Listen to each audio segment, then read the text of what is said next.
Mushendu. Yes. As you're waiting for watu wa America, najua hata uliendanga America lakini United States of inaitwa nini pale kwenu? United States of inaitwaje pale kwenu, panaitwaje pale kwenu? United States of Ndeya. Yeah, United States of Ndeya. I know the talk you don't know.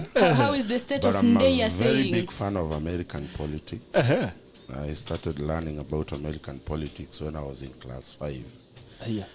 We only had one member of the extended family in America. So whenever he got an opportunity to come home to visit, we would sit down with him to know the tales of where he has been. And that is how I developed my interest in American politics. Part of the things I know in politics today, I've known them through a training funded by the National Democratic Institute. The NDI is funded by the Democratic Party of the United States. So if I am able to understand leadership things, I owe it to the Democratic Party of the Clinton times when he was the president. Those were the days the Democratic Party used to do a lot of investment in training young people in this country on matters leadership. Therefore, I am a very proud Democrat when it comes to American politics. And I hope my candidate is going to make it. It is getting thick. I have seen some international stations calling Arizona for Joe Biden. But when you look at the results as they are coming in, it is becoming clear that the race in Arizona is getting tight. We are still waiting for the votes to be counted around the Phoenix City, the mailed ballots. And we hope that as long as Joe Biden continue receiving 53 to 55% of the coming votes, we can sweep that. It's also very tight in Nevada. We are also hoping that he can make inroads. But I'm very interested in the turn of event at the Commonwealth of Pennsylvania. As the race is getting tight in Arizona, Joe Biden continues to narrow the gap in Pennsylvania. Yesterday, those who care to watch, the gap was about 645,000. Right now, it is 135, around 135,000, 235,000. And we have over 740 votes yet to be counted. Now, the most interesting thing is that the votes that are not yet counted are the mailed ballots.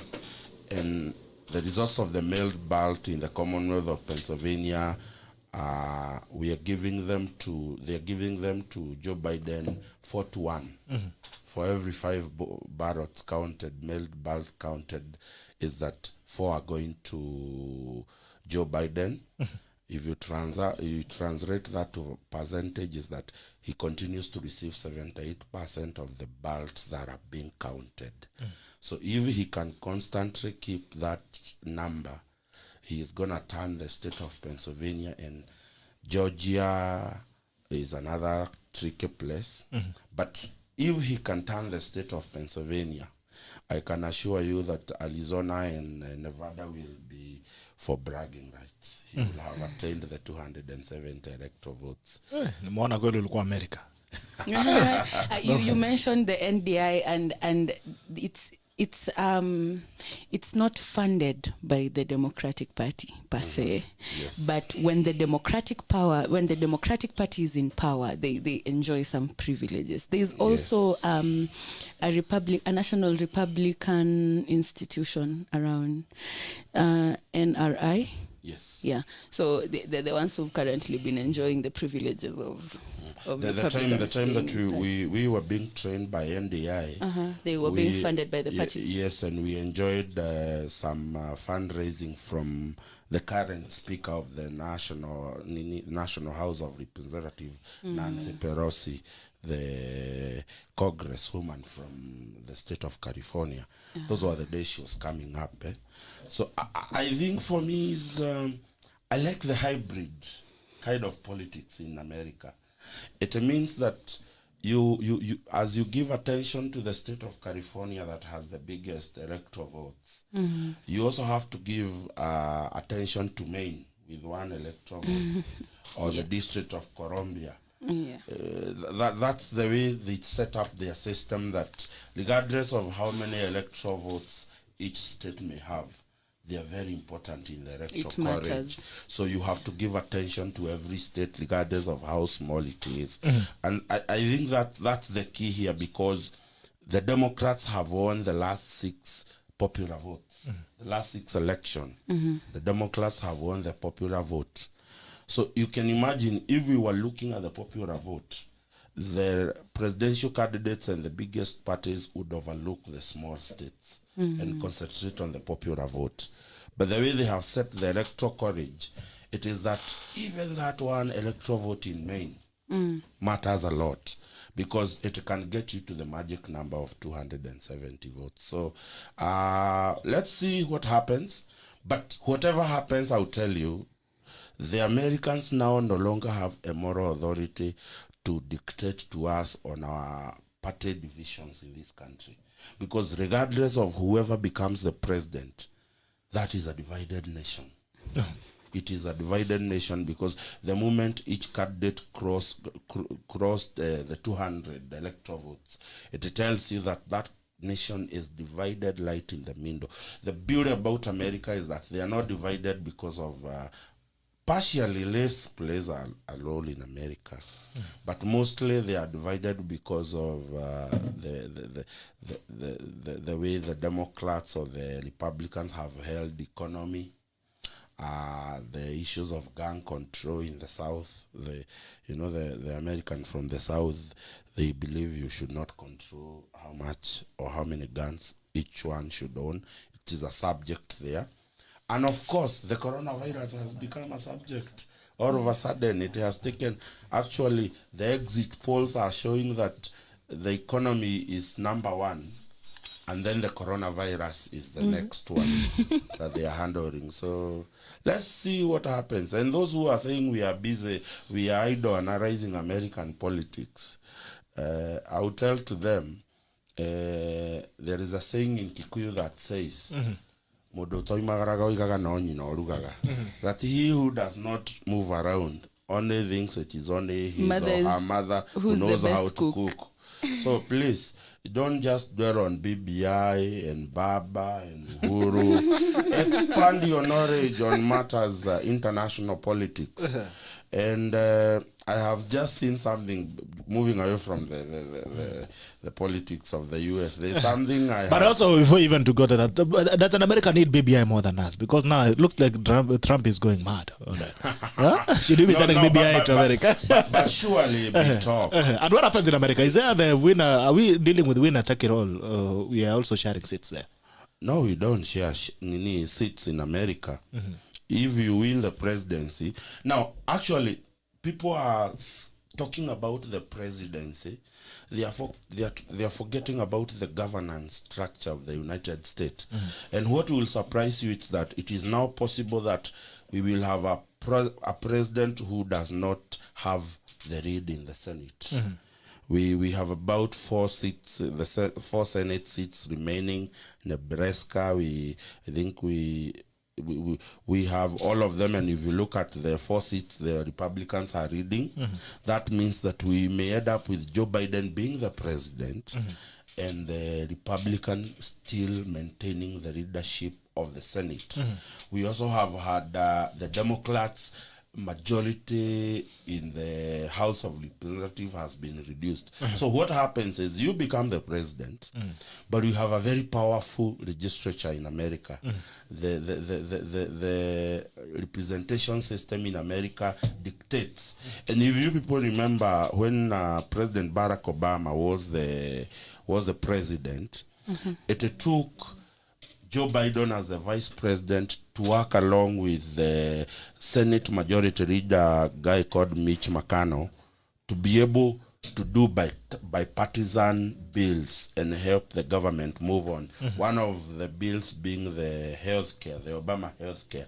So I think for me is that they don't need BBI, But whoever becomes the president, and I hope it is Biden, because Trump does not possess anything close to bringing the country together. Do you know what has happened in Arizona? Arizona traditionally has been a Republican state. But that guy Trump decided to disrespect a war hero by the name of John McCain, when John McCain was already in the grave. And you know what he said? That John McCain is only popular because he got captured. He went ahead to say that he does not like guys who are getting captured. What did that translate? The John McCain movement in Arizona that was led by the wife to the late John McCain and the daughter. They went to the state's capital and on those stairs endorsed the candidature of Joe Biden. All right. Sijui jamaa anataka kutuambia nini? Hello? Hello? Hey, Bitok. Yes, good morning. Good morning, sir. Tuambie. Habari ya asubuhi lakini. Salama sana. Niambie dadi, naongea na nani? Nasikia mmeshinda kusema Pennsylvania. Nasikia wanasema ni PA. Sasa sisi tulikuwa tunajua ni public address na personal assistant. Kumbe ni Pennsylvania. Pennsylvania itaendea Trump. Oh, inaendea Trump? I was there some few weeks ago and I saw what was going on. Na jana ulituambia tusiendelee tena na hii story na kumbe bado unaendelea. Sasa si naendelea sasa iko uwanjani sasa lazima tuendelee pole pole. So naona Georgia. Georgia ni ndugu zetu hawa hata watatupatia blue hawa. Georgia ndio GA. Georgia ndio ni Atlanta huko. Ndio inaitwa GA. Atlanta ni Atlanta. GA. Yeah, GA. Okay, asante. Hawa watatupatia blue and then the red itaenda kwa jamaa Pennsylvania. Na bado tunachukua. Okay, sawa. Asante ndugu yangu. Thank you so much. Na hiyo gate imeisha. Haya, wacha tungoje tuone alafu utuambie tukuje tukule mbuzi kwa sababu ni kama uko Amerika zaidi. Tutakula hot dog. Asante, thank you so much. Tutakula hot dog. Acha tuende America. There's someone in America. Hello, good morning boss. Oh, it's evening in America. How are you? Morning. Isaac. Midnight for me. Yes. Yes. Yeah, so it's midnight and I'm listening in to the conversation. Yeah, what questions do you have? Okay. So tell us what's going on in America. Basically, there's nothing new, except that I'm hearing other people reporting what is happening here, just basically waiting to hear results from some of these states that are still outstanding, basically Nevada. I think Arizona has been called. Pennsylvania might take a while because of the mail-in ballots. Georgia, I think it's anticipated that we'll find out who won Georgia at least by end of the day, by morning at least. Okay. I personally don't think North Carolina is going to go blue, but again, that's also waiting on the results, the final tally of the votes. Now, I think one thing that I've had being reported from others, and I agree with them and I echo with them, the votes that are being counted right now are mostly the mail-in votes. And if you look at those, again, somebody has mentioned about America right now is divided, and mostly just divided between the Republican Party and the Democrats. And when you look at the corona and the way it went, most people that are leaning Democrat followed health regulations like wearing masks, social distance, and they tend to have voted early by mail-in ballots. And so those ones are the ones that are being counted now. And it is most probably going to be leaning towards Democrats the more they count. Okay. And so some of these states that we are waiting for the results will most likely maybe 3-1 in some places, maybe even 4-1 in some places for Biden. So it is looking good for Biden, but it's, again, as everybody is saying, it is too early to call one state to change the numbers. But as they have gotten to 253 or 264, it's getting close to Biden winning. Okay. All right. Let's wait and see. As soon as you get something new, please talk to us so that we can get an updated version of what is going on in America. Because we in Kenya, we are in America in our heart, in spirit. Like any mwili ziko. Yeah, but I wanted to add one thing. That maybe, I don't know if it's, I'm in the state of Indiana. I'm in a small city called Marion, about an hour from Indianapolis. Now, for most people who may understand the geography here, is we're probably like an oasis in the middle of nowhere. So what that means is we're surrounded by, if you remember, Indiana was called, last night, first state red, so Trump. We basically say we're in Trump country. And most people thought there's going to be violence, or there's going to be riots, or there's going to be all these sort of like disagreements and all kinds of things. But I went to work today, and it's peaceful. There's no evidence of like, you talk to people and they're anxious about finding out who won the presidency. Okay. But it doesn't look like what we know in Kenya. I feel like in Kenya we're consumed by politics the whole day. But here, even though people know we're still waiting for the results, they're still going about their own, business of the day. And then they come back like right now we're just waiting. So it's peaceful where I am, and that does not mean that it's peaceful everywhere. But I can report where I am that it's very, very calm and very quiet, and just people waiting to get the final tally.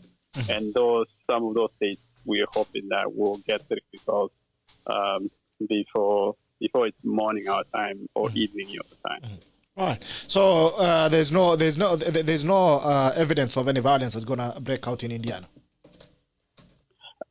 No evidence of violence in Indiana. Again, Indiana went red last night, so the majority of people here, it's a Trump country.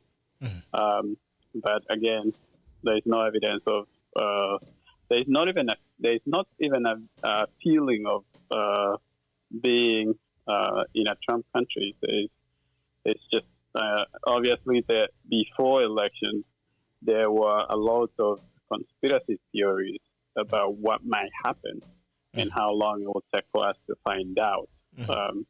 Again, there was also the fear among many people that I work with, or concern that this is going to be a landslide for Joe Biden. Again, that has not, since yesterday, it's showing that was not completely true. So then there's no tension of what might happen. There's the anxiety of finding out who actually won. Who the president is. All right. So we wish you guys all the best. Stay safe. And if it was in Kenya already, tungekuwa tumefunga barabara na kuchoma time moja mbili. But anyway, we hope that you guys are gonna take care of yourself and stay safe. We'll continue having this conversation as we move forward during the day. All right. Thank you so much. All right. Thank you, sir. Take care. Bye-bye. Hata kuharibia Kenya bana. No, ni ukweli, kwani nimesema uongo. Hata wewe ulisikuru ulipigwa mshahara huko Ndeye ukienda kupigana na Masai. Basically, I think there was no way a state like Indiana was going to go the other way. You remember the vice president of the republic, the United States, Mike Pence, was the governor of that good state. So, and he's the guy most people vote Trump because most, what do you call them, the Christians and the evangelicals. The conservatives. The conservatives and evangelicals who have voted Trump, it is because of Mike Pence, who has not shied away from his faith. So let's see what happens. Actually, the only thing that makes me sad of Trump going home is that he's going to go home together with Mike Pence, a very good guy. Remember when Trump yesterday came out to lie in the front of the camera that he has won Pennsylvania, he has won. It is the guy who actually tried to put the information and the press conference back on track. So let's watch this thing, but it should not it should not be something Kenyans think it is a waste of time, because the administration that is in power at any given time determines the relationship of Kenya and the United States. It's important to note that what kind of a leader are we going to get, and what is the relationship between Kenya and the United States going to go like. So it is important. Whoever becomes the leader in the state is also important to this country. All right. Good morning, Juma. Good morning, Bitok. How are you doing? Fine, thank you. Good to see you. Sorry for being late. Of course, the notice was very short. They say sorry, but not sorry. Yes. Next time, I hope I'll be given 1 week notice, if not 1 month. Sasa hapo ni kubaya sasa. Sasa hapa sasa unaona tutaambia sasa Wakenya wakusukume nje, kwa sababu kama if you are running a party and you want to be given 1 week notice to show up. Yes. But of course, you'll suffer the Trump suffering. You wanted me to suffer Trump way. At least I've made it in an hour's notice. If you wait for Bitok to give you 1 week notice, my brother, you'll be waiting for a very long time. You'll be always scared. All right, please introduce yourself. The fellow Kenyans, I think a majority of you knows that I'm always with you. I've always been the citizen when need be. Within an hour, within a minute. It's just that when Bitok invited me, I had to establish and find out the certain block where it is, the building where it is, the road where it is. You know, we live in a bunker, so you have to spend a lot of time. I needed a passport to enter this county. Finally, you're here. Same, we are together. You must be feeling privileged. Yes. So thank you so much. I'm Justus Juma. I'm currently the party leader of Justice and Freedom Party. Justice and Freedom. Yes, Justice and Freedom Party is one of the parties that really run and vibrate at the citizens' heartbeat. And we've been pursuing and seeking to identify and feel the citizens' interest. For a while, we've had concerns that a number of representation sometimes sacrifices the people instead of sacrificing for the people. And we've had people who, instead of feeling the people in the other way around, actually they make and hurt the citizen. And we've had leadership which sometimes we've been concerned whether the individuals who are thinking about the people, whether they're thinking just with their head and their heart, or some are just thinking with their stomach only. And in Kenya, there's been a challenge regarding effective leadership, leadership that is honest, leadership that can be trusted, leadership that also is visionary, because we are concerned about the national vision. And of course, some people are drumming it as national ethos. And all this reverberate around effective leadership. And we've seen adamant impunity, especially when it comes to lawlessness, where you'll find there is a big contest between the rule of law and tyranny and impunity. We've seen judiciary making rulings until to date, as we're talking to date. The Supreme Court gave directives regarding the constitution of status about our parliament. Okay. And as it stands, you have seen the response. So Justice and Freedom Party is arising at such a time as this to give a direction, to tell Kenyans that you're not alone. We are in this together, and whatever the circumstances, whatever the challenges that have been in the past, we know Kenya has gone through a number of things and challenges, and we are aware. Where we need to give honor, we give honor where honor is due. We know Kenya had individuals who fought so hard to conquer the white man and bring freedom to this land.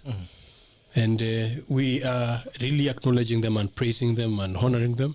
We know Kenya has individuals who have come out and have fought for and defeated a dictatorial regime, one-party system, and brought democracy. and we acknowledge them, we ironize them. We know Kenya has gone through a democratic dispensation and the constitutional reformation, which culminated into 2010 constitutional review. And we know the individuals who also lay their life, their mind, their resources to make sure that we get to that level. And we actually ironize them and appreciate them. But we have to remind Kenyans that change is spontaneous and change is not static. And change also resonates because we are not in isolation, we are within the global community. And I like the fact that we're discussing the development in the US and their politics and the challenges that a deep state can experience, like what Trump is going through. So Trump is a deep state? Well, so far I have. That's why I've always maintained that our chapter 1, subsection 1, Article 2, state that the power, the sovereign authority and sovereign power belongs to the citizen. And the U.S. citizens have risen to that occasion to demonstrate to the world that the power belongs to the people. And sometimes we've been given the perception, and this perception coming as a result of national resources that are not well directed, and they are misused to abuse and exploit vulnerable citizens.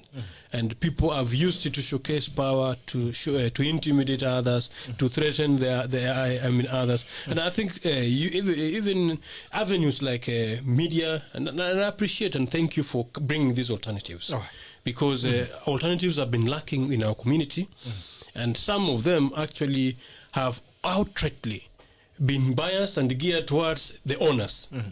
And you saw the other day, Media must just send the entire news team home with no reason whatsoever. What manner of impunity can that be? Actually, with a court order in process. So sometimes spaces like this actually have limited citizens' ability to get alternative views and inspiration that can make them take back their power, because power belongs to the people. So however much, yes, there's this notion of deep state, citizen, every person in that state you talk about have just but one vote. And about 29 million of us, we are capable of determining the direction and the future of this country. And that's why I remind us that change is spontaneous. And the change quest that we're looking for today is not the change quest of yesterday. We have some archaic leaders in terms of their thoughts. They are still living in yesterday. Whereas if you look at what the game China is bringing at our door, I tell you, the same leaders are the ones who have sacrificed Kenya's industrialization at the altar of Chinese deeds. Instead of empowering our own local industries and creating jobs for our citizens. And if we continue with such a type of leadership, then again, this geographical location will still remain menial, whereas Bitok, look at the content and even the setup that you're having and the people we're having here. These are world-class citizens, which actually should be functioning within a world-class level, isn't it? But we don't say. We should not be second to anybody. So it relies on our ability, our leadership, and I tell you, we are as good as our leaders. Hallelujah. Yes, Bwana Bitok. Why? So kuna mtu amesema kama anaweza simama na MCA na hii chama yako ya Freedom and Justice. Yes. Ama ni ya kotini? Ukasikia Freedom and Justice after ni extension ya Supreme Court. Well, Justice and Freedom Party is justice is a word we picked. We borrowed it from a Hebrew word, Sadiq, meaning to right rights and wrongs, or to satisfy objectives. And where we are to date, there's a number of rights that needs to be brought out. And when I talk about rights, I'm talking about your ability, your potential, the resources that we have, even the human resource that Kenya have, the potential that Kenya have, the talents that we have. This is the place you've seen us in the rugby field. We are no jokers. And Bitok, your name draws me closer to the Rift Valley, where we are the hyenas, where we are the champs of the field. And this should also reflect in our economic life.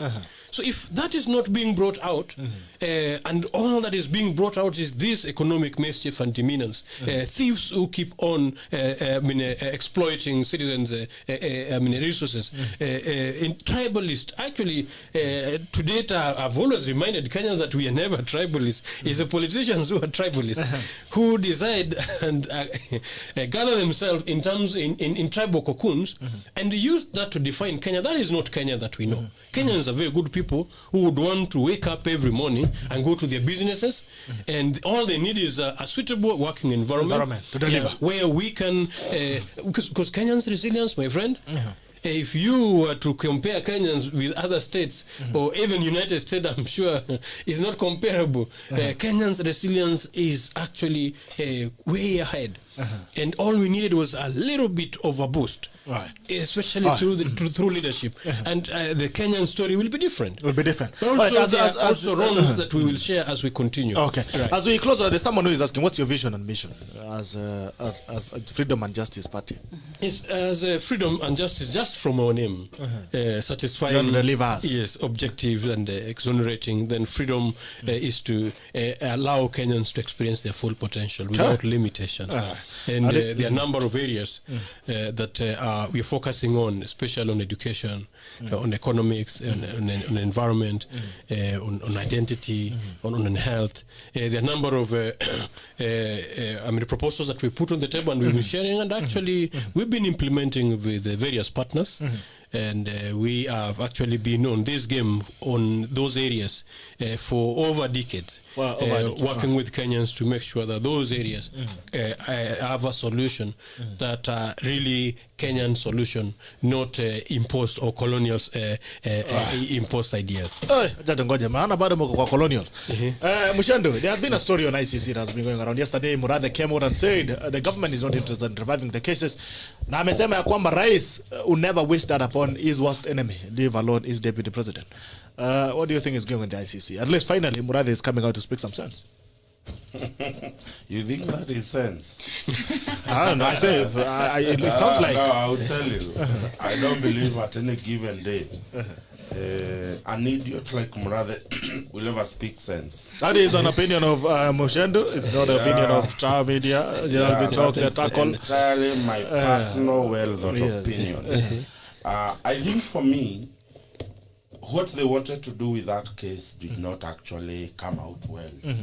So they are simply trying. It is the same thing Raila Odinga said in Bomas, that tumezaa kiwete alafu unasema mwana si wako. These are the same people who revived this nonsense. It got to ICC and it did not work the way they wanted it to work.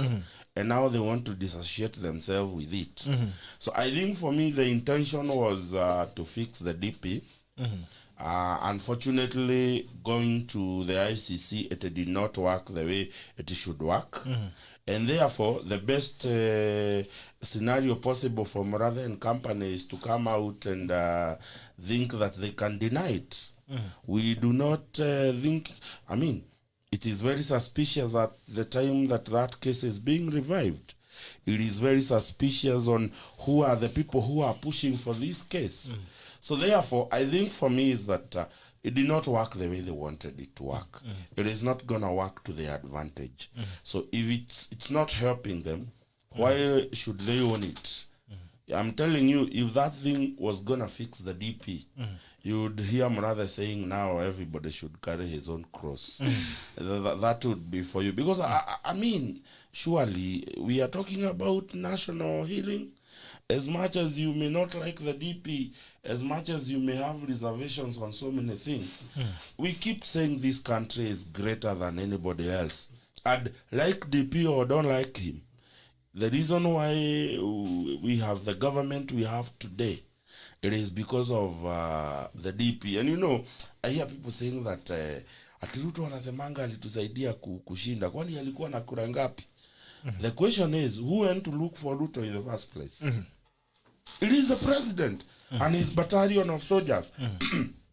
And that battalion of soldiers is every day they continue to extend the legacy of the president. Every day, you know, I was looking at the president sitting at the Great Rift Valley Road giving a press conference. How did we reduce a president to be an onlooker in a press conference that is being given by James Orengo? Take that photo right now if Bitok would be gracious enough to put that photo on the screen. I see you let me tell you, apart from Kimunya in that photo, show me any other person from Jubilee in that entire photo. Apart from Kimunya and the president, the rest is the ODM brigade. And mimi, I posted, when I saw that photo, I posted on Facebook and I kasema, mimi nikiitwa Uhuru siwezi itika. How do you reduce a president who was elected with super majority to be an onlooker in a press conference being prescribed to Kenyans by none other than James Orengo? And then he was sandwiched by, of all the people who can say, Millie Odhiambo. Surely.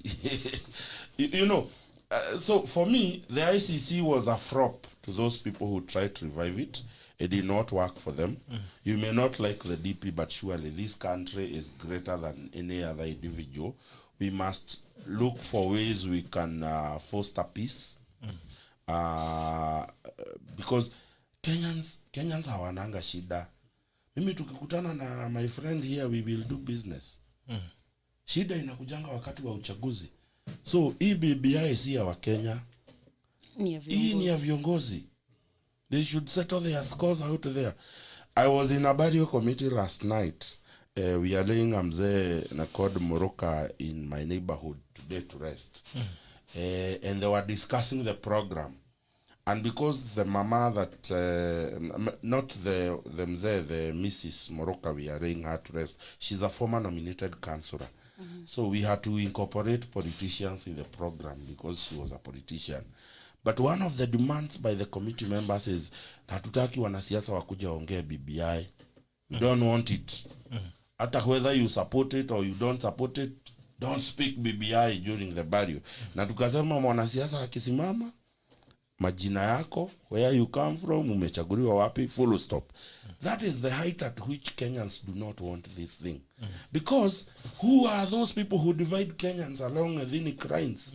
Who are those people who divide Kenyans along the tribal lines? They are the leaders. Because dividing this nation in tribal lines is an advantage to the leaders. As long as I can convince Bitok, watu yao wanapigwa, he will stand with me. Unaona watu wanapiga watu wetu, unaona watu wanafanya nini watu wetu. The mtu wetu syndrome is not brought by a common citizen. It is brought by the leader. Because I'll fight Juma somewhere and he will buy me lunch not knowing where I come from. But wait until akutane na mtu yao. Amwambie unajua hiyo kijamaa hiyo Akikuyu. Okuyu ni mbaya. And the next time we meet with Juma, he is passing 5 meters away from me because certain leader has told. So that ICC thing is just another idiotic way of bringing this country to division again, and we don't want it. If the guy is guilty, let him go face the law by himself. Yeah, I see them saying that the Ruto's case was never actually closed. And that is a very bad political statement that might boil down, because as the president said, all of us are tribal. Let's not kid ourselves about it. All of us are tribal. Unajua huyu Rusia hapa, if he want akitaka kusema kitu na mtu yao na nisisikie, unajua ataruka kwa ile lugha ya, because that is the nature we have. But how we portray it is what makes the difference. I'm a Kikuyu, Juma is not a Kikuyu. How we relate and how I portray myself to him is what determines the relationship I will have with him. But that happens even as we appreciate the roots where we come from. So hii viongozi hawa, whether Jubilee, whether ODM, lakini hata Jubilee sijui nasema nini, and you know Jubilee is bado kuna Jubilee dead. Alright, Lucia. Jubilee imebaki mkono moja hivi. Na hujaambia watu wale nunua miwani nyingine Lucia. Yeah, you need to tell them that. I was So wondering. Gerald, since I stepped into this door at 7:20, ndio umenotice sahi. Mimi nimenotice nasema ujamia. Feelings, Gerald, nimekachima feelings. Lucia usiingilie Gerald. Men take time to internalize The process. and process things. I had to compare and contrast. Ladies, msikubali excuse. Mimi nimekataa. Nimenunua windshield mpya. Msianze maandamano hapa tafadhali. Ndio niwaone vizuri. I can now look into your souls. Ama ilitoka UK kwa baini. Inaweza kuwa hizi si loco. They are not loco. It's not loco. Haya, tuambie maneno ya ICC. Much, you know. Now that I have better vision, I can see what the ICC saw.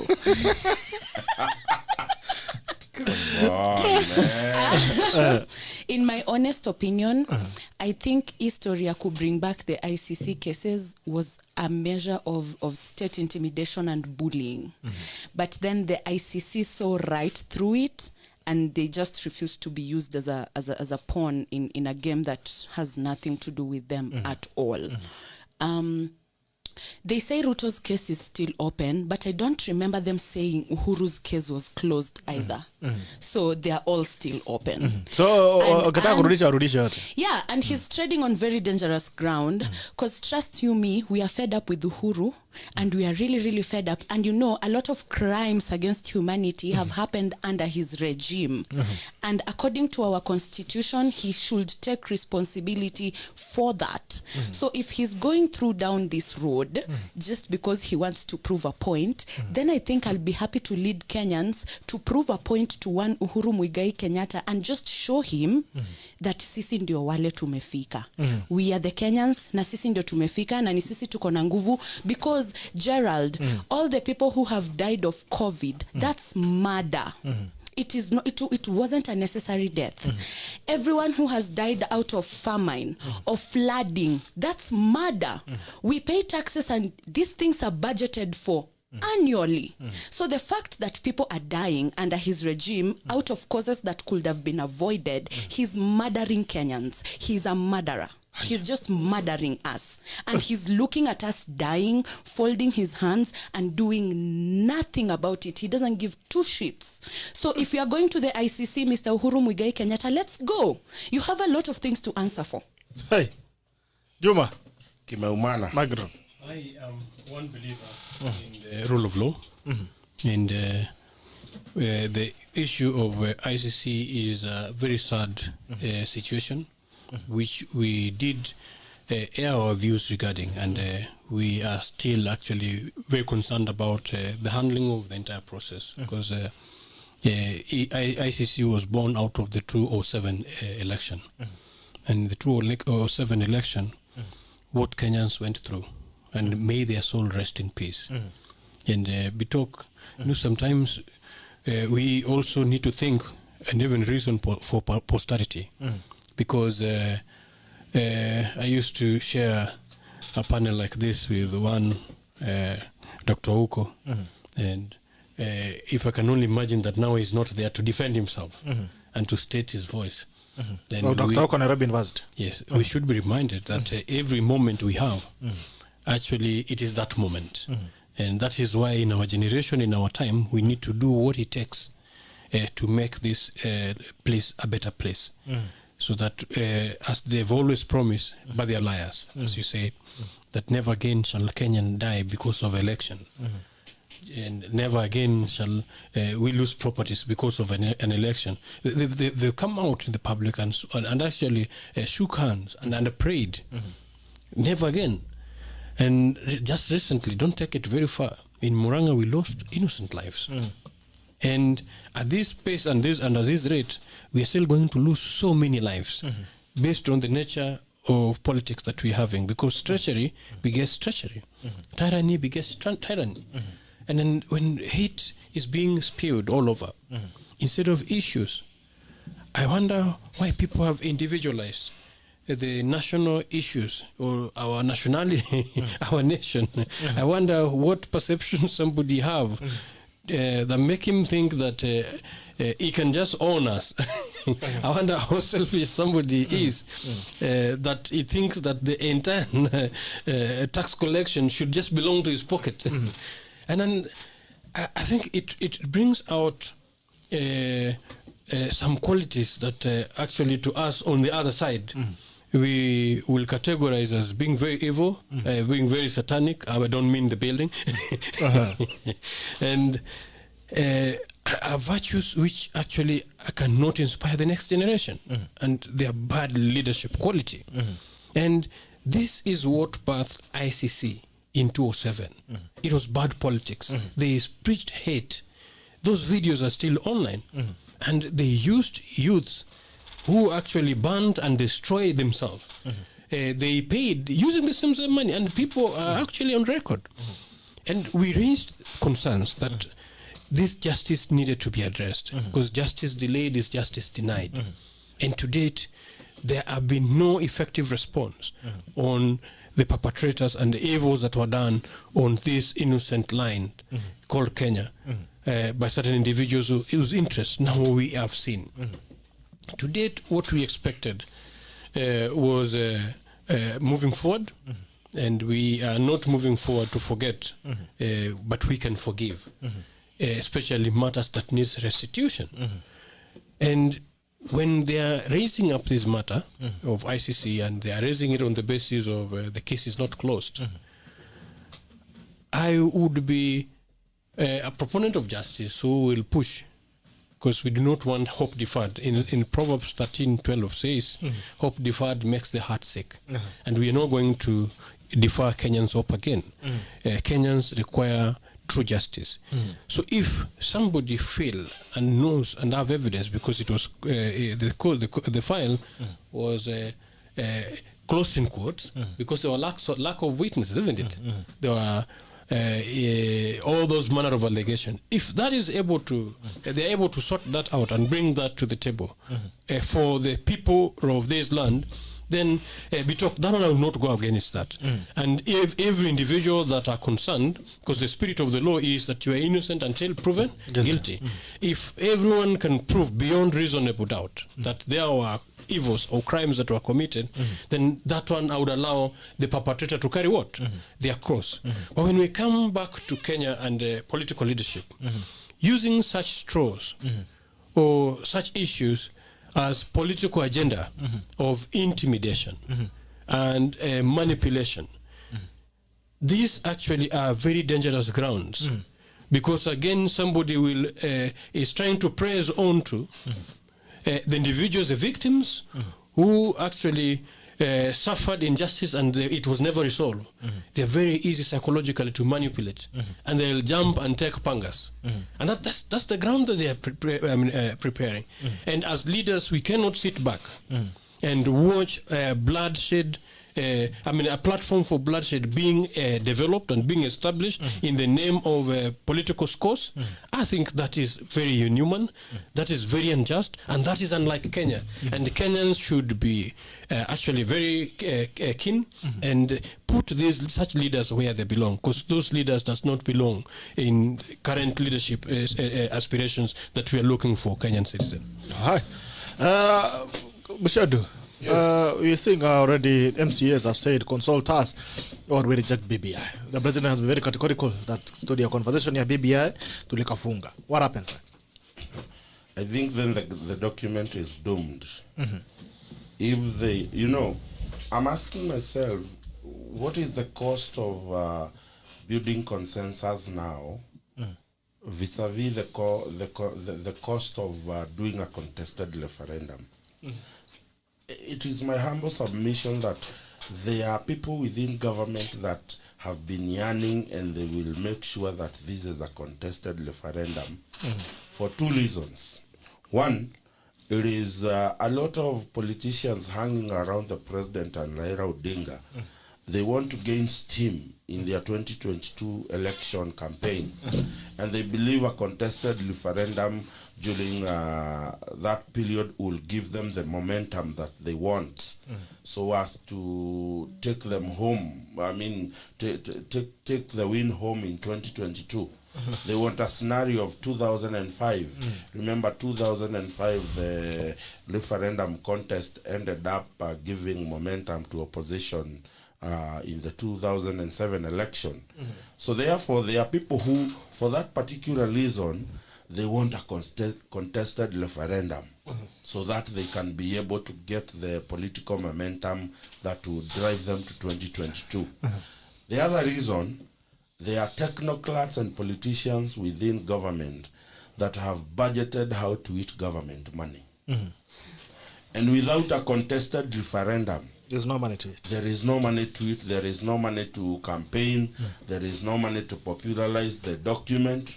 Therefore, it is in their interest that we have a contested referendum so that, one, some can make inroads politically and others can consume government money. And therefore, they will try everything possible to ensure that there is no consensus. And however, I think for me, people in business, people who are low-income earners, it is in their interest.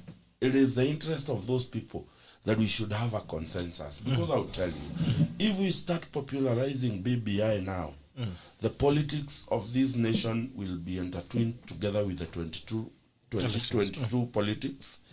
Business is going to go down. We have a country that is in serious debt troubles. Uhuru is driving this country the Greece way. And I was reading something this morning. I was showing LUCIA here. Somebody saying that if you think your life is miserable, don't be.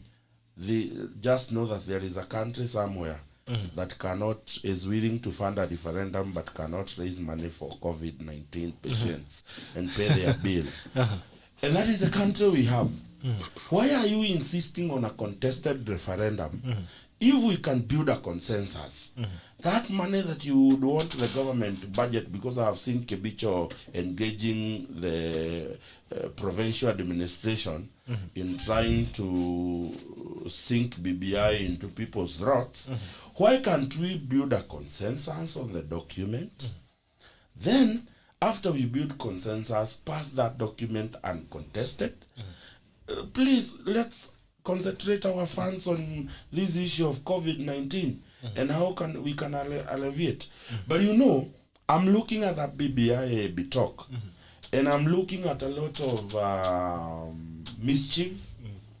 I'm looking at a lot of sweeteners that actually do not require BBI. JUMA will agree with me. If today a Kenyan requires a tax holiday, it does not even require the president.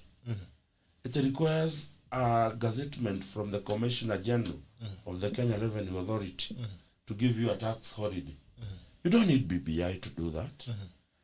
Do you need BBI to give the National Higher Education Fund, people who own the money, time to pay?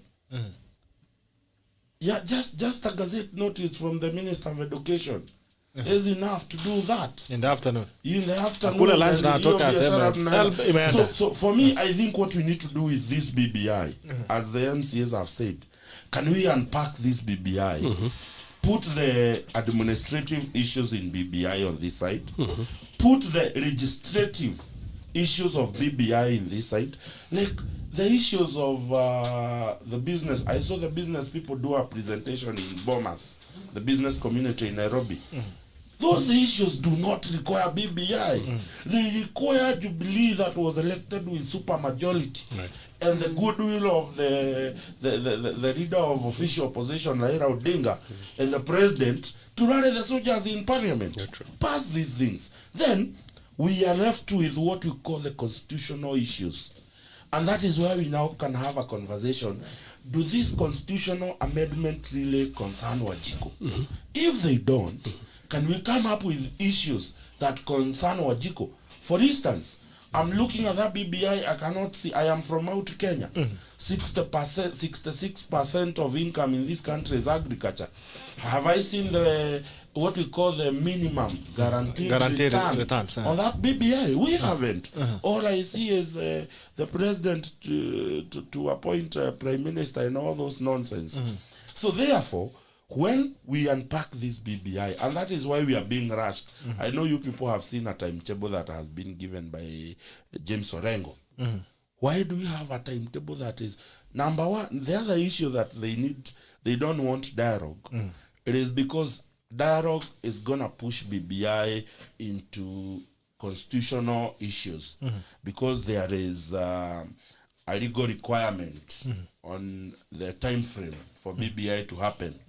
You know, we have an election coming 2022. Therefore, if we do not pass a referendum, you know the constitution is very clear that tukifika pahali pengine we may not have that referendum. But ultimately, I will say that BBI is the biggest. It is the biggest con game this country has ever seen. It is the biggest, and I repeat, it is the biggest con game this country has experienced. Because when you look at BBI, that handshake, sorry to say, when that handshake came, because the BBI is a child of that handshake disoriented the entire government. We had a government that has a very good roadmap of delivering issues. It deviated from that. And we have an opposition that no longer knows its responsibility. The entire handshake, you may look at it from the point of it brought stability in the country where LUCIA and I can do business, but it also brought a stability where opposition and government can steal without shouting at each other. Because as I keep on saying, we are experiencing the table manners movement in government today. They are eating right, left, and center. I mean, it is absurd. It is unheard of. It is crazy that the president is standing in front of State House and telling us about COVID-19 and the kind of money we need to contain COVID-19. And then the same guy a few days ago was in Great Rift Valley Ranch telling us about a referendum. Are you even sure of what you want, Mr. President? Are you even sure the way you want this country to take? Are you sure of the direction you want? Because you cannot have your cake and eat it. It is either we are dealing with COVID-19 or you want us to deal with that BBI nonsense. And BBI, 90% in that BBI is a demonstration, a clear demonstration of how his administration and the National Assembly has failed. Parliament. Because we cannot be talking about tax issues on BBI. Tax issues are administrated about by Parliament. The tax regime in this country is a product of Parliament. The Higher Education Loans Board is an act, product of Parliament. We just need the executive to play its part. The Parliament to play its part. Hii ingine watuletea hii constitutional issues. Tuziangalie tuone. Because I think it is crazy that we can converge 200 members of Parliament in Great Rift Valley Range to talk about BBI. But we cannot converge them to discuss the coffee bill by Moses Kuria in Parliament. It has never even been allocated time in Parliament. Things that matter. I'll give you the MCAs. Are you forgetting Irungo Kangata brought the bill for the WADA fund in Parliament? It was passed in Senate and it was disoriented in the National Assembly. Is there anything magical about it being in the BBI? If it was given the same treatment in the National Assembly, why is it in BBI? We are 6 months after it was introduced in Parliament. 6 months after a bill can be introduced.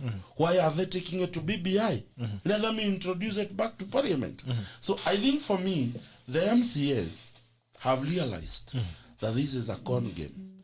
And MCAs and business people, church leadership, it is being used by these guys. They are being used by these guys as a pawn in a game of chess. All right. Lucia. There's a part of the BBI report that I want to agree with. Unfortunately, I left my copy in the house. I should do better on Monday.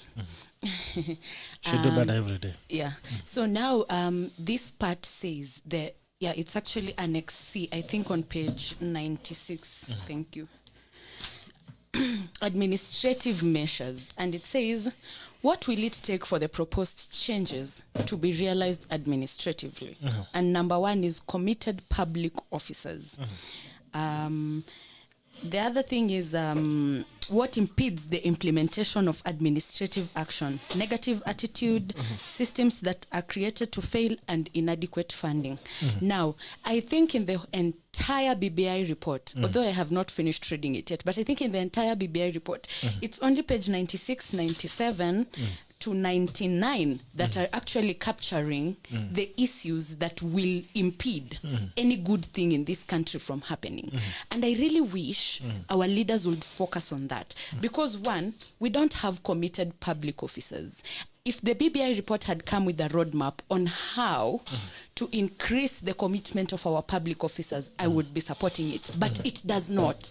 The problem is not the law. The problem is not the provision. The problem is not the Kenyans. The problem is the lack of the political goodwill to do anything that is pro-Wanjiku. And today I want to tell Kenyans, anytime a politician tells you that something is good for you, trust you me, it's never going to be implemented if it's really good for you. And if they tell you it's good for you, just know that it's not good for you, it's good for them. Now, that's what the BBI is all about. We are being told it's good for us, but when you really look at it, it's not good for us. It's good for the politicians only. Nothing here talks about every other thing that has happened before. You know, Gerald wanasemanga, when you're apologizing for a mistake, you first have to accept that you made a mistake. You take ownership. The BBI report does not take ownership of all the mistakes that the current administration and the previous administrations did to get us to the point at where we are at Kenyans. So how are we supposed to understand it if it doesn't give a background? Even when you're looking for funding from an organization, you have to give a background. You have to. The BBI report does not give us a background. The only thing that they have really focused on is the divisive election and the post-election violence that we have, which we all know, and it doesn't come from us. And I said this here once, and I'll say it again. The day when Baba loses election and he does not contest the loss because the elections were free, fair, and transparent, people in Kisumu will not throw stones. I'm 100% sure that they won't. But until a politician comes and says, Gerald, unajua unatoka Moiben na LUCIA anatoka Bukura, that is when we realize, oh, we are different.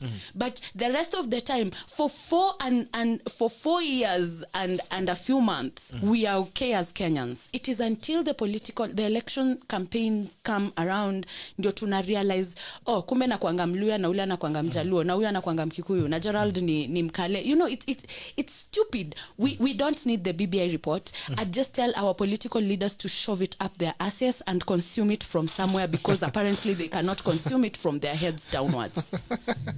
All right, my friend. Oh, yes. Kwanza kabla jera, asante sana Araba Gui. Kuna jamaa ametumia kahawa hapa. Thank you so much as a member of the Chako to Araba Gui. Asante sana kutetea kahawa ya Java Love. We're getting some Java Love here in the studio. Thank you so much Araba Gui for the Java Love all the way from Java, tufanya delivery ya kahawa. Asante sana. Na watu wa Takla chezeni kama nyinyi. Mtu mwingine atutumie kuku.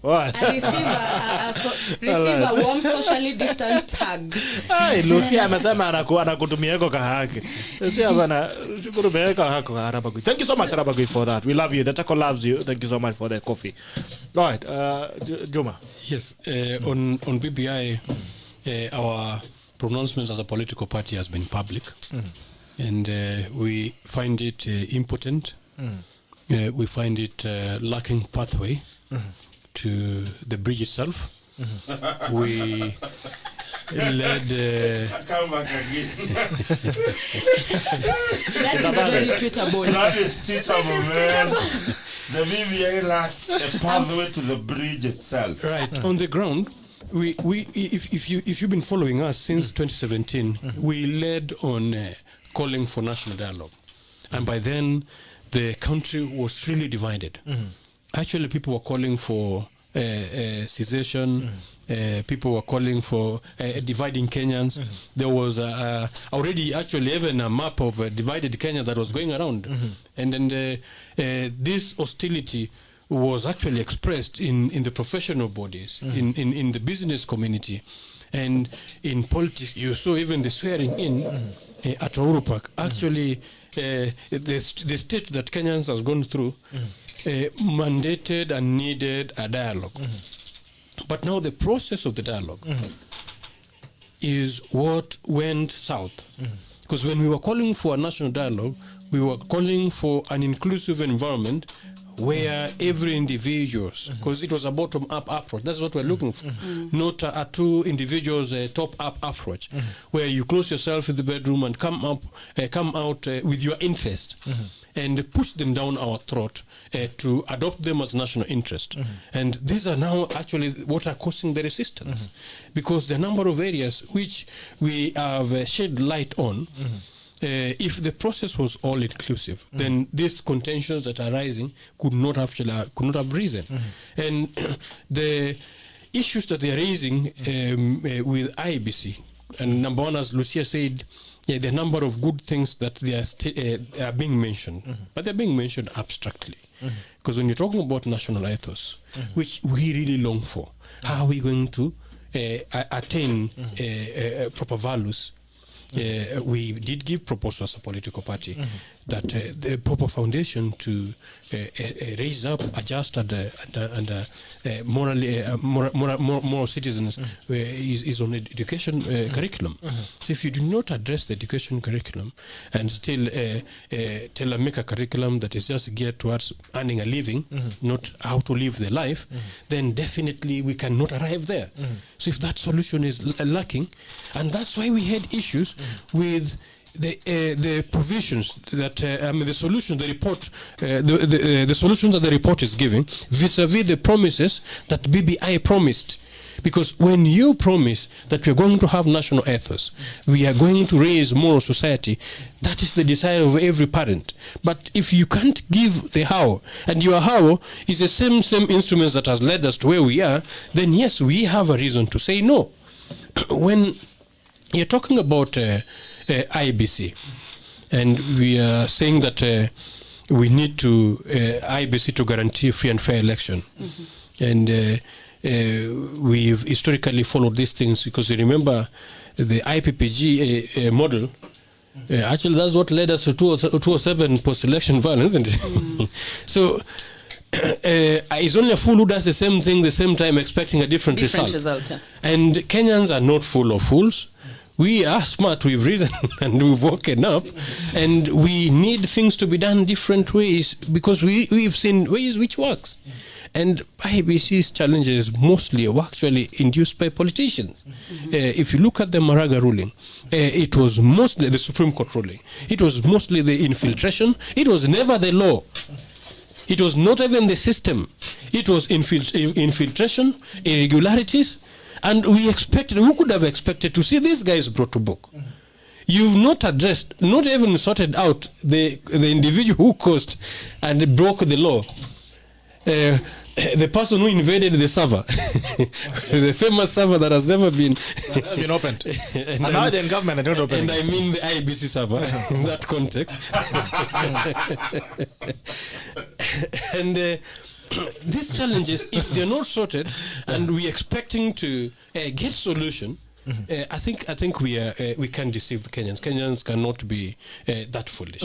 And on the issues of women, they've raised a number of issues that are geared towards rendering the so-called contentious two-third gender rule, which, as we talk to date, I don't see what is stopping them from implementing.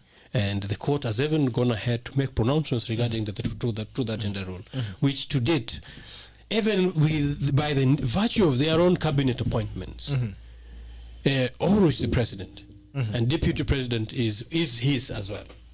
Even if you were to leave the Nasati brigade outside, what stops them from fulfilling two-third gender rule? I don't see what is stopping them. They don't need to shake hands. They don't need to greet a BBI to help them in implementing this. But look at the BBI proposals. The BBI proposed that there are certain legislative values that will be removed from Senate. And according to the formula, is a Senate where now the two-third gender balance actually is focused on. Because on the National Assembly, the election will occur as usual. And additional threshold will be met through nomination, which is still left at the virtue or at the mercies of political parties or the party leaders, whom we've so far seen have demonstrated outrightly that they are not interested in two-third gender vote. So the Senate, where they're sending women to, actually they've removed the issues of remember the budget, the budget allocation. The budget allocation bill will no longer be discussed or determined within the Senate. It will be determined in the National Assembly. And that is where the core or the heart of devolution lies. So the moment you're taking it away from the center where you're sending the women to, you can not trap them in an office or an institution which actually is not looking at their interest. You are telling, to me, I'll equate it as they're being sent to a devalued house. And sending women to a devalued house is not a process that can reward women if you are trying to include and bring women on the table. And we, through the process of taking away the Senate's role in determining the revenue allocation bill, again, if BBI was to be pro, because remember they promised us they will be supporting and making better devolution. If you look at the provision, when they are taking that proposal away from the Senate, and the Senate actually is established on the premise or the foundation of devolution. The moment you take them away, we take away that role from them and take it to the executive.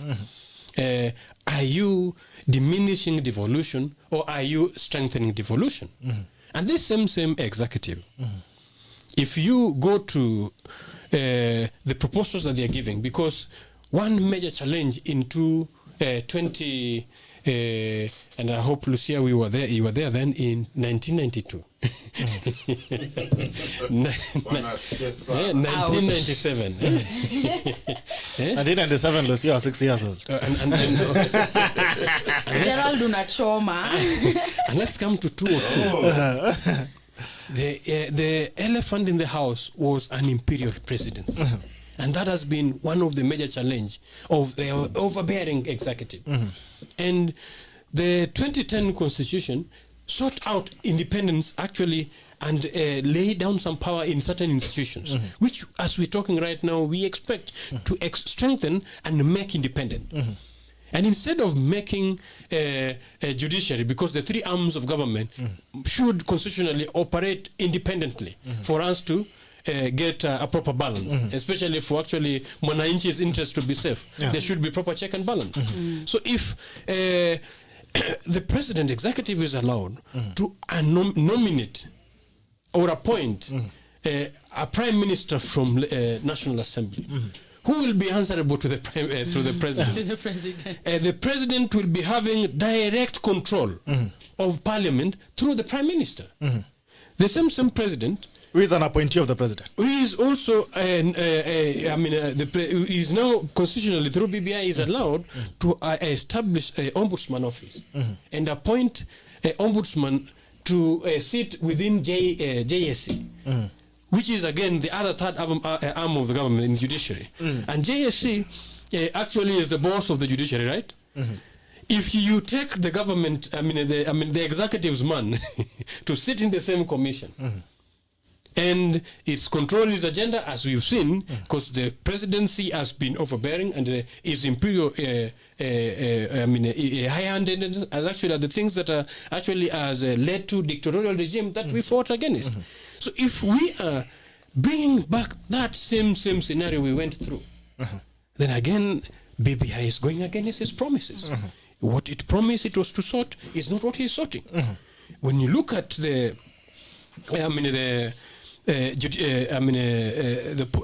police council, the proposal to form a police council is taking away from the current independent police system, which we were reforming to be a people's police, and is going to be chaired by a cabinet secretary.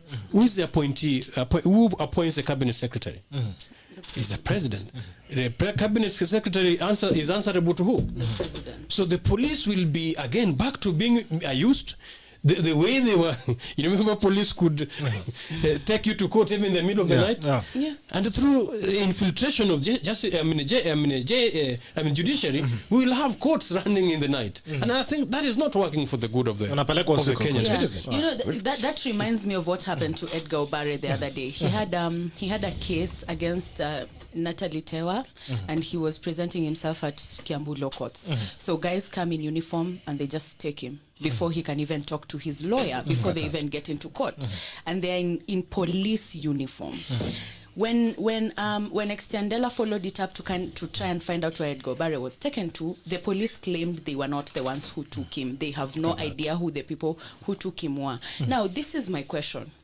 The police just allow anyone to put on their uniform without giving two shits who's putting on their uniform and acting in their name, because at the end of the day, it's the police force that gets a bad name. And the BBI does not address this. Imefanya tu what we have been doing in this country from Kitambo, just rebrand it.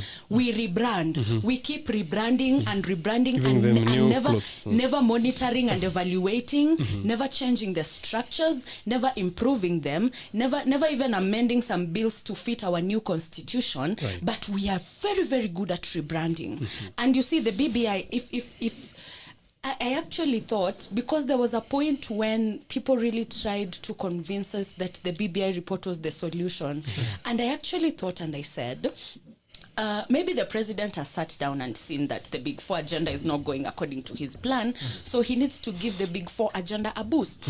I expected to see in the BBI report how the 1 million jobs are going to be created, how every household in the country is going to get electricity, how we are going to have a digital economy, how we are going to revive our economy and grow it by double digits. I expected BBI to provide a roadmap for what the Big Four agenda has failed to accomplish so far. But then I see none of that. The BBI is going this way, the Big Four agenda was going this way. So they're just diverging. They are never going to They are meet moving away from the ever. center. Kenyan citizens are being played, and we must wake up to the reality. And this is why, again, Bitok, I say power lies with the citizen. And an enlightened citizen is the strongest weapon that this country can never have. And if we can let them see the darkness, because when you look at issues with agriculture, as you mentioned earlier, and issues of land and youth unemployment, I expected, and all of us knows about Ndungu land reports, and all of us are aware of Waki land reports. Actually, some of these violences that we've been experiencing in this country are as a result of land. And if those reports were to be resolved, and to date, as we are talking, actually a number of issues, Kenyans will not even be concerned. They'll be tilling the land. Back to the scriptural principle that says, much is the food that lies in the fallow of the poor that goes uncultivated. If you till your land, you'll have plenty. And we are congested here. And thank you for inviting me close to the largest slum in the entire Africa. And it's not by our will that people end up in the slum areas. it is by design of our education system. So many vijana mwisho wa kusoma mutapata kazi mzuri sana, isn't it? And where are the jobs? Education is the key to success. Exactly. But apparently the lock is not there. Can you imagine? So if we can they change the lock. Exactly, review our land policy, make it such that our education is supportive of agriculture as a profession, then you will help the youth enormously. And giving the youth a help holiday, 4 years help holiday, because some of these youth, actually some of them have been out here for 8 years since they left universities, and they've never gotten jobs. So what assurance is 4 years bringing on the table that within 4 years they would have gotten a job? We should focus on job creation. If we are focusing on policies that are going to create, and that's why we are very keen on land. And these are the areas they do not want us to talk about, because these are the same people who are wasting our land away. Somebody is having vast lands that actually are lying fallow, unused, whereas you've seen, even here in Kibera, you'll find people are using polythene papers, with putting soil in them and creating food, which actually is, if you look at Kenyan food security, actually is coming from the kitchen garden. Yet people are lying with, are holding vast estates of land which are lying fallow. You know what I said? We should have a policy to bring them back to citizens. You know what I said about land in BBI, and I didn't see it. And if you go to the list of those people who submitted memorandum to BBI, conspicuously my name is missing. I made a proposal on land. It is unheard of that a few kilometers from the city center, you can have someone owning up to 4,000 acres of land lying idle without being done anything on them. Therefore, I propose to BBI to introduce something called inheritance tax, and introduce a 25% inheritance tax, so that if your father left you 1,000 acres, you can either pay 25% tax value of that land if you have that money in the bank. Most of the time, you may find that people will not have 25% value of the land in the bank. So what do they get to do? They will have to split a piece of it and be able, that is a quarter part of that land. You'd have to offload it to raise the money to pay KRA. And in the process, MUCHENDU, who does not have land, can own a piece of that land.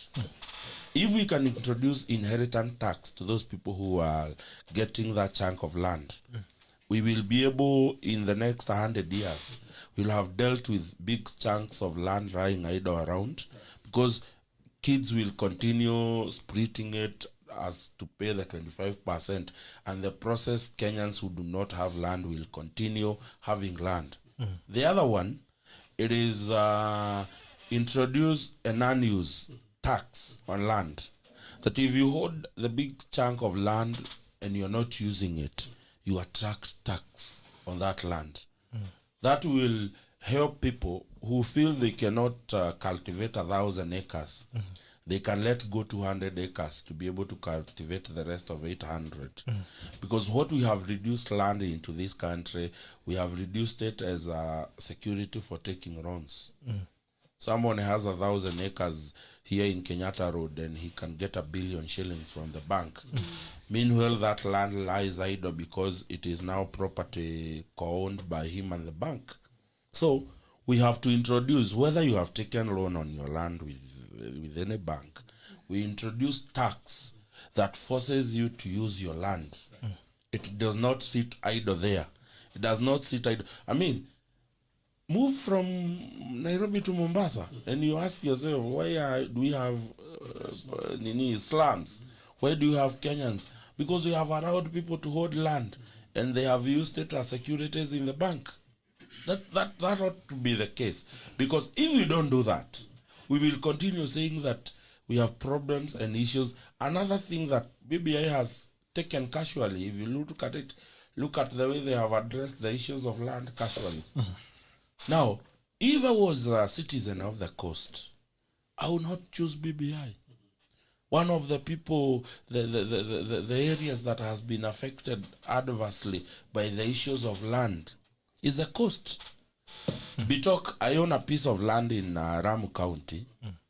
I don't even, other than that, the document of purchase and the allotment, I don't have a title deed.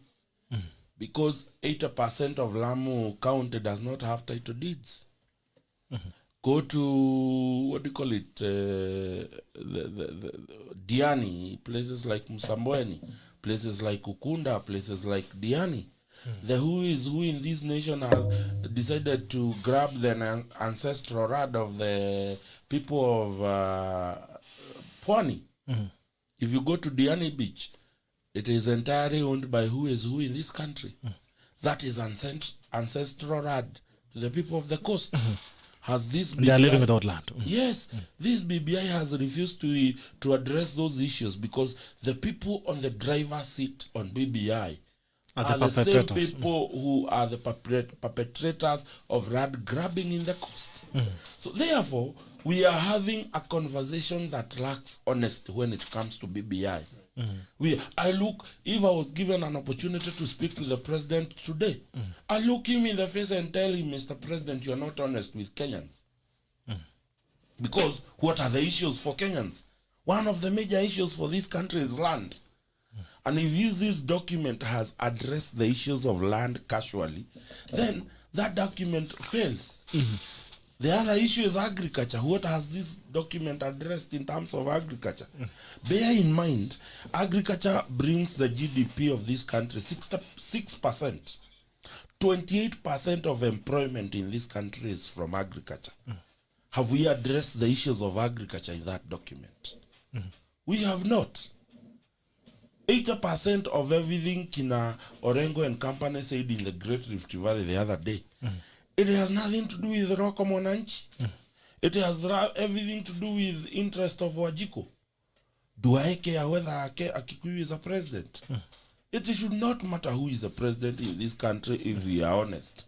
If we have principles and policies that govern this country for the betterment of its people, it should not matter whether it is Juma, Abdi, Joroge, Ochieng, or whoever is the president. It should be the least of the concern for Kenyans if we have a principled kind of government in this country. And that's why I feel that BBI is not addressing the real elephant in the house.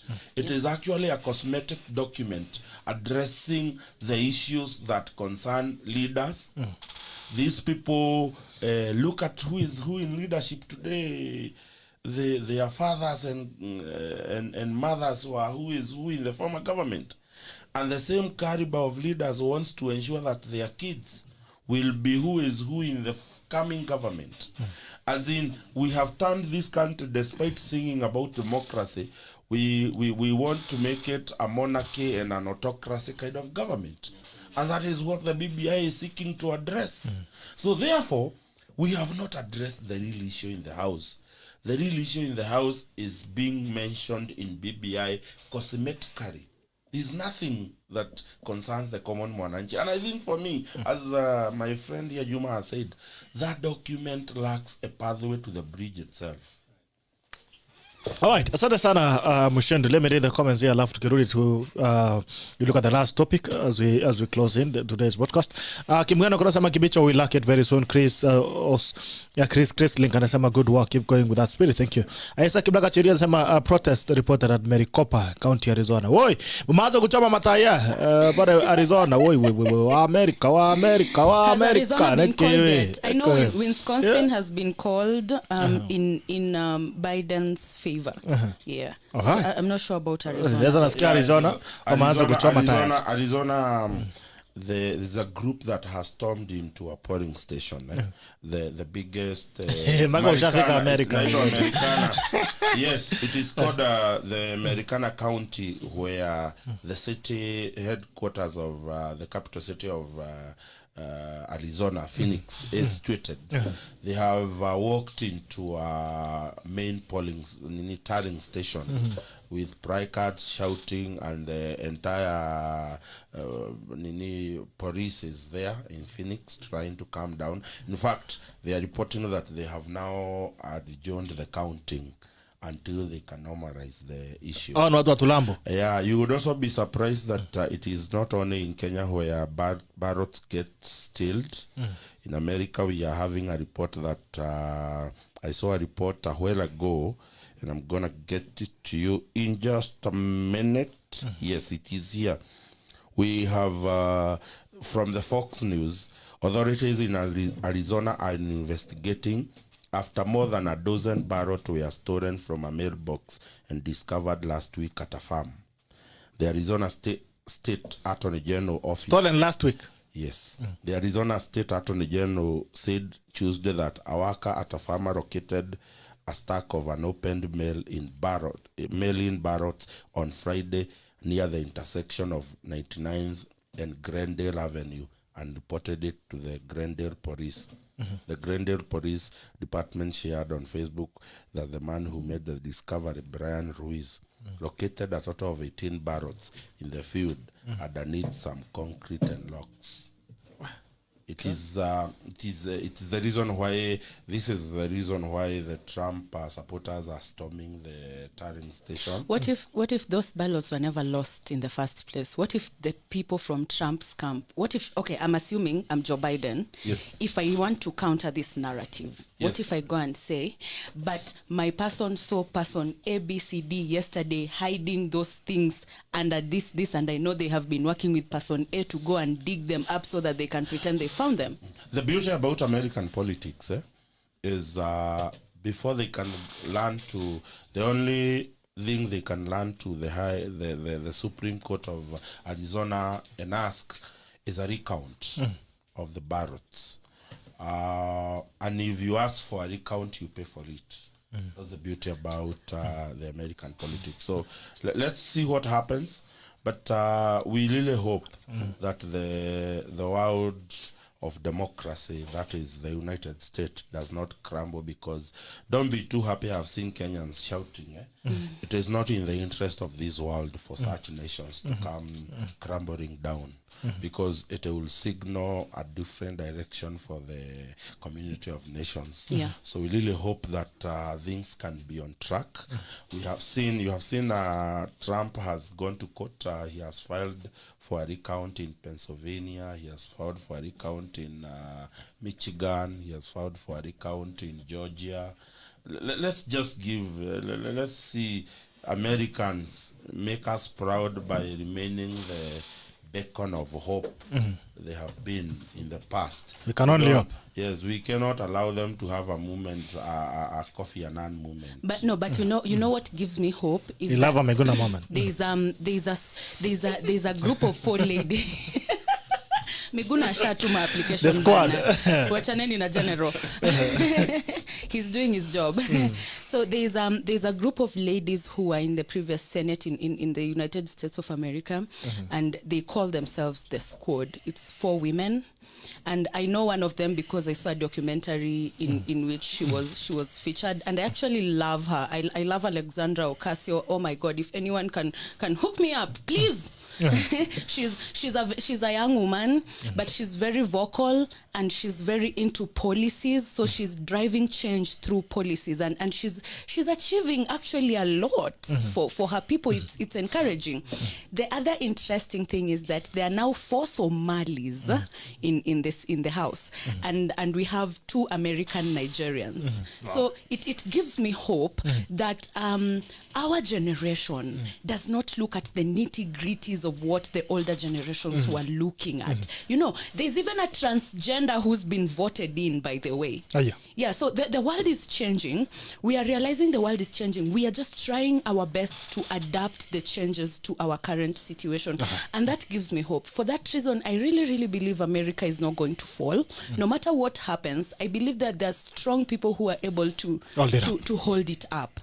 Even if there are cracks in it, I'm sure they're going to hold it up. And I believe in the next 4 years, they're going to fix some of these things things that are now outwardly showing. But then of interest is that they had a black president before, and now we are seeing blacks, Africans in the decision making table. So I feel like Africans are rising. And the world is not yet ready for us, but we are coming. We are coming thick very and fast. Strongly. And you're just going to hit them like pop. They won't even know what happened. But man, life began in Africa. I don't understand how we were colonized, by the way. I really don't get it. To date, I really don't get it. Life began in Africa. Without Africa, the world will die. But Africa will survive perfectly well without the world. In any case, it's the world that is killing us. We will survive perfectly without the world. When you look at everything that goes on in the rest of the world, these are problems that we don't even have in Africa. I mean, we are literally life givers. These people would not be existing if it were not for us. We are demigods walking on the face of the earth, man. We gave them life. We better start acting like the gods we are, man. Hallelujah. And by the way, you mentioned, we want to thank, first of all, we want to appreciate Zimbabwe. They have already given a disclaimer. They've told them, if you guys are not going to conduct a free and fair elections, then you're going to give sanctions. Zimbabwe. Zimbabwe, whether that's true or not. You've also mentioned that the Somalis have taken over, the first Somalis that are in the House of Reps. You also mentioned Nigerian Americans. So is it safe to say that those who are demonstrating in Arizona are Kenyans? Anyway, you also know we have. It could be safe to say that as a demonstrating. We have a Democrat state senator with a Kenyan origin. Oh, wow. He's unfortunately so. He's a kin of the current Kenyan president. That is where you... Okay, unfortunately. He's a guy called Malcolm Kenyatta. Interesting. Who has been elected as a state senator from Philadelphia. He's now a state... Philadelphia. Yeah. He's now a state senator in the Commonwealth of Pennsylvania. We better start identifying our relatives. Mimi identify wawili. Kamala Harris na Obemayang. You saw the way Obemayang shaped his shoulders. I will also say this. When the American politics, there is a new coalition in town when it comes to the American politics. It is the reason you could not fathom, you could not imagine that Arizona, Georgia, and Pennsylvania would become a battleground. Specifically Arizona and Georgia, you would not think that it could be in prey for the presidency of the United States.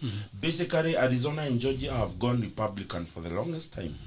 It is also important to note that coalition has involved a lot of Latino voters. Today, we have a new senator in Colorado, a Latino. In Colorado of all the press.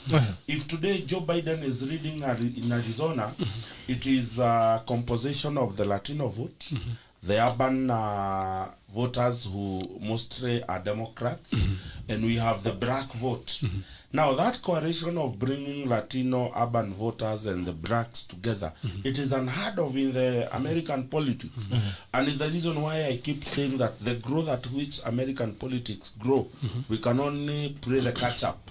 So today, the reason why Trump is going to lose in Arizona, because he is going to lose in Arizona. I said that he disrespected the former distinguished gentleman, Senator for Arizona, John McCain. And in fact, he said that he's only popular because he was captured. And he doesn't like captured people who are captured. Forgetting that when Trump was born when they were doing the mass recruiting. You remember those days during the Vietnam and all those wars, you had to be recruited.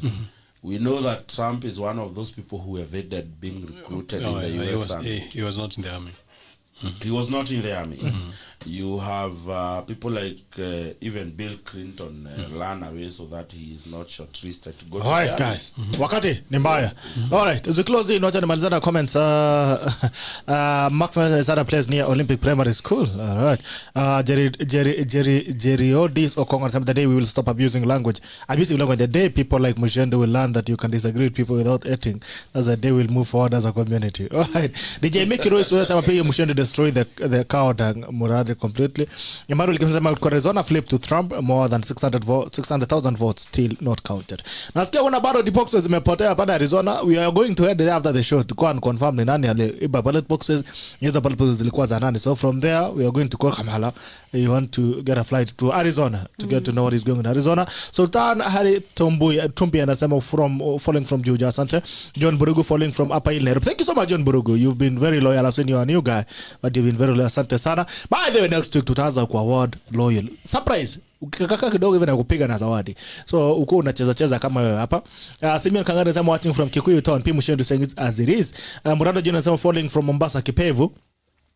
Nilikuwa nimeshukuru hapa Arava Gui kwa kuletea kahawa. Tumelamba kahawa ya Java. Thank you for the Java love. Paris Cherojecha anasema morning team. Asante sana. Ligolin in Dimuli anasema BBI is a poison that kills Kenya. Emmanuel Kisang anasema ui Lucia you are switching to be my sister along some streets in Washington DC. Shovel it where? Peter Mudama anasema so are they saying MCA will get more millions from the county? They have done nothing with what they have so far. Tukiangusha na ingia ground. Josia kinasema Lucia beauty and brains. I love your articulation of issues. Pira Mudama anasema who is dividing us now. He cannot see that cause he is an unavailable president. Kazi yake ni kukaa state house at the run Zoom meetings za PR. Richard Michael Oberi anasema I love this show. When you have a sober lady like Lucia, you know that someone has your back. Attitude and commitment can be constitutionalized. Act on pages that Lucia is articulating on BBI. Rabago anasema we needed police reforms, not police uniforms. We have rejected anyway. They have rejected the police uniform, so maybe they get back and they'll give us the reforms. Unajua anakaa kama firefighters kwa barabara. Tata Jire sema I love the show. Next day of course. Asante sana Titus. Thank you so much. Yadiso kwa sema good job Lucia and Juma. This is what wananchi wants and packing of BBI in totality so that we can make a decision. We make an informed decision. I feel sorry for people like Mushendu who can only talk about the PM issue. These guys is really in your case. Willy Kipkorir utasema hayo ni ukweli. Charity kitu mwenyewe baby anasema ndani ya the tackle. Asante. Jeffrey Kosgei anasema on matters of land it was technically given a blind eye on BBI following the conversation. Asante sana. Charity kasema Kenyan government will pronounce various sanctions against the American government if they don't conduct this full, free and fair elections. Ulisikia wapi? Wewe ulisikia wapi? Charity kasema you're sending a strong warning to Trump. All right. At just Toto anasema watching from Dubai. Watu wa Dubai, thank you so much for joining in the broadcast. Angie Elodie Dinox anasema I love this show from Buru. Asante sana watu wa Buru. Thank you so much. Lucia anasema Josia Kinodia. Asante sana. Thank you so much guys for always joining in and to give you a very brief round of tackles of the day. Alafu tufunge kwa sababu wakati. Acha nianze na wewe kwa sababu yazungumza, acha nianze na wewe Juma, twende kwa Lucia, alafu tumalizie Mushendu. Your tackle of the day. Wow, what response from Kenyans. Kenyans have been actually, I love Kenyans. I've seen how they're responding to US election. I saw somebody telling Trump there's a picture of Trump calling Agwambo to hello Agwambo, please send me contact of Chief Justice Maraga. And Agwambo says niko busy na BBI pigia Orengo. and then so on and so forth. He says Otiende has arrived, just send ticket to Orengo. and then you can get Miguna is easy, is available hapo Vancouver atakuapisha. Anyway, a number of Kenyans love humor and they respond very nicely. And one thing that this thing should remind us with, of course, Kenyans, let's not forget BBI while all this is happening. Less BBI is covered while we are concentrating. I mean, past while we are concentrating in US election. But this election should reveal to us how people vote around issues. Currently, the global community have gone protectionist. And I've seen how the pattern of how US have voted vis-a-vis the pattern of how British voted. British voted actually protectionism, they Brexited. And they are very concerned about their own welfare and their own economy. They've realized, as you were saying, my dear sister, that this other side of the world happen to have individuals who are very unique. If I was to describe a black person in biologically, the significance of a black person is much less. And the only challenge is how we got duped to be taught wrong history by those who control the history. Instead of admiring us positively, decided to hate us. And self-hate has been evident, and you've seen it's still captured even within our political systems. And these are the infrastructures that we need to overhaul and make sure that we have actual independence and freedom. And we rule ourselves according to our capacity.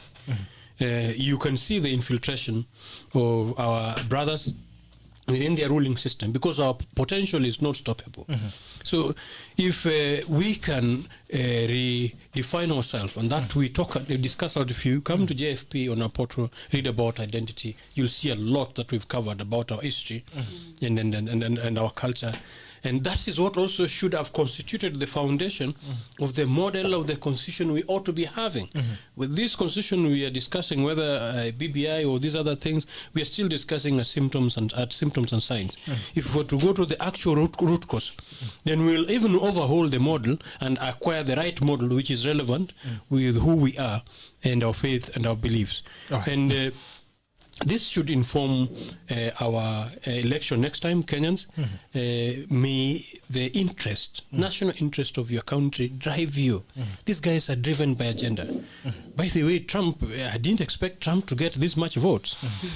Based on the challenges he's made globally, you can see how he's still appealing to the state citizens. And those who actually are dying for him, you can see they're out in the streets. And though my brother has already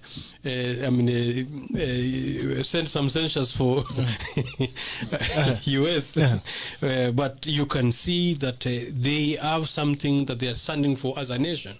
And so should Kenya, and so should Africa. Actually, my sister, just to add value to what you're saying, Africa is already great. Africa is not rising. That is a pseudo aspiration, the inspiration they give us, because the resources that this is feeding the world economy is African resources. Africa, And then even the brains, if you go historically, the content of knowledge and invention that is feeding the global community is African. We are just captive of bad leadership. And this is what we have to overcome. And this is why this forums like this should sensitize Kenyan citizens to rise up to the occasion and take back their power. And our power lies with voting. We delegate it to elective offices during the electoral process. So if we take back that power, I assure you, Kenyan, this shining and being great or rising that they're talking about, we were great and we will always remain great. We just need to show them that here we have arrived. And Justice and Freedom Party is ready, and we are willing to make this happen. Tutakuja kufanya freedom, maandamano ya freedom. Lucia, tackle of the day. Tackle of the day. Leo acha nikuwe mpole. Kwa mpole kabisa. Kwanza kwa sababu kuna miwani mpya. Chunga kabisa. Kwa mpole pa. Hii miwani mpya ndio inaona vizuri hiyo savagery. Kwa mpole. I want to tell Kenyans that the COVID-19 virus is real. It's a disease that's real, and it's in Kenya. I know our leaders have wamepuuza, wametufanya tufikiria manze hii ni story, hii corona kia iko. Wacha sasa niongee tu lugha ya mtaa, by the way, because ni watu wa mtaa nataka kuongelesha. Najua wasa wametufanya tufikirie hii kitu haiko, tufikirie hii kitu si serious, but manze hii kitu iko na hii kitu ni serious. Now the one thing yenye sahi ni clear is that our leaders don't care about us. They don't give two shits about us. If they did, wangekuwa wameka public health officers wa handle pandemic. But then tunatumiwa wasewa army wenye wamefundishwa vita, hawakufundishwa stories za health. So it's upon us, ni responsibility yetu sahi, by the way, jichunge. jilinde, just vaa mask manze. Najua story na bo, hata pia mimi sipendi kuvaa mask, lakini naogopa kuwa mgonjwa kuliko venye naogopa kuvaa mask, alafu pia naogopa kushikwa na karao.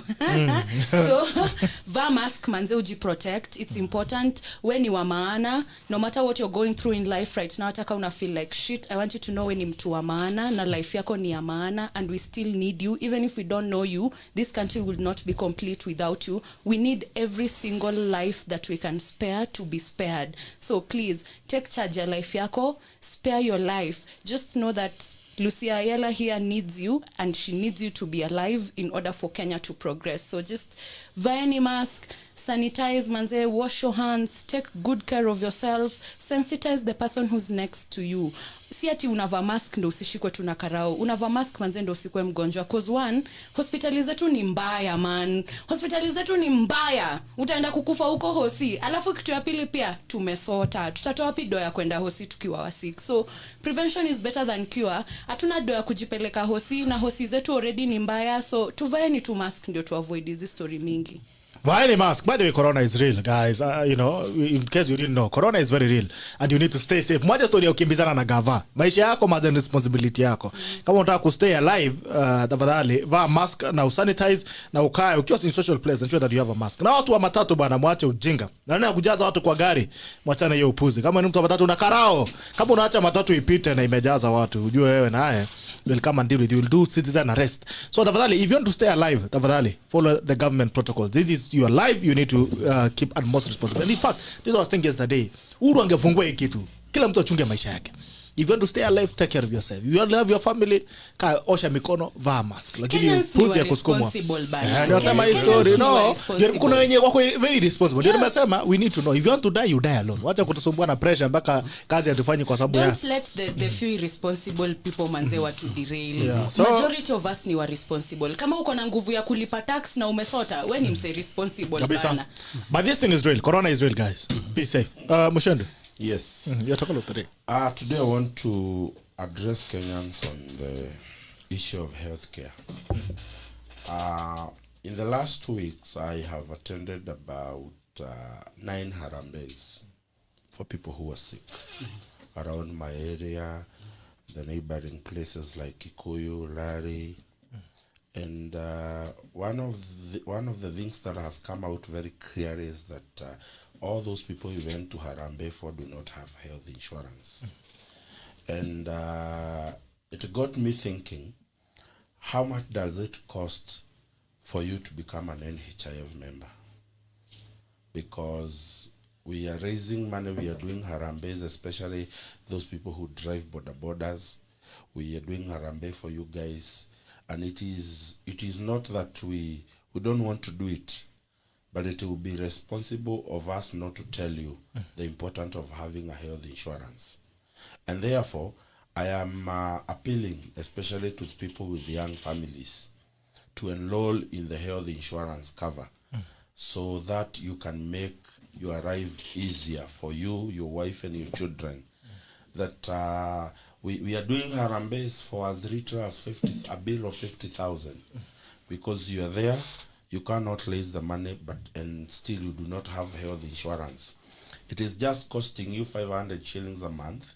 If you tabulate that into days contribution, should come to about 18 shillings or something. I'm not good at maths, but it should be around there, less than 20 shillings a day, to be sure that you are insured health-wise. So I am appealing to young Kenyans. Please make all the efforts to get the NHIF health insurance. Please make our life easier by becoming insured, you, your family, and your children. And I also want to make a commitment in the next 1 or 2 weeks.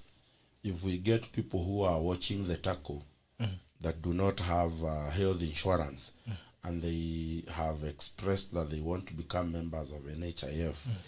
If three people in Taco, if you can raise half of the amount, I will be donating the other half to 3 people so that you can become NHIF credited and then ensure your family, because these are some of the things that we need to tell people. Even today, God forbid you get coronavirus. If you do not have an HIF, that bill is becoming crazy, and the government is not willing to pay for you. So today, I just want to appeal to Kenyans. For once, think about yourself. Get yourself insured and take care of your health. What a tackle. Thank you so much, guys, for thinking about the tacklers. Naona kuna watu pia watu unajua huko Amerika, huko Afrika wanaekanga kwa post ya stima. Lakini kuna wenye wanaona wanakuja hapa anaitwa Howard Hure. Anasema alikuwa ameenda ndiye akamuita na uganga. Nataka kukuambia kwa lugha ambayo utaelewa kwamba hiyo puzi parako huko mbali. Sami Base anasema Lucia can understand that Australia army locked us into part 3, nobody going out and nobody coming in. We have been normal for 4 months now. Right. Anasema military should also take off. Fate Washu. Anasema you guys are doing a good job. Keep it up. Asante sana. Thank you guys for tuning in. It's always a pleasure to have you. Asante sana. We hope to see you again tomorrow for Sheria wiki hii. Tujue ni nini lipi linafanyika kwenye sheria. Tuangazia pia mambo ya ICC. We'll have an ICC special with our panel of lawyers so that we can dissect this thing better. Thank you so much. Thank you so much, guys, for joining us. Juma, asante sana kwa baraka ya kwanza. Mushendu, wewe umekuja nyumbani hapa kila siku. Asante. Lucia, thank you so much for tuning in, and thank you kwa asante leo kwa sababu hujatupa Polimao kwa police station. Thank you, guys. This is the tackle. The tackle ends now. Bye bye and see you tomorrow. Thank you, Bitok.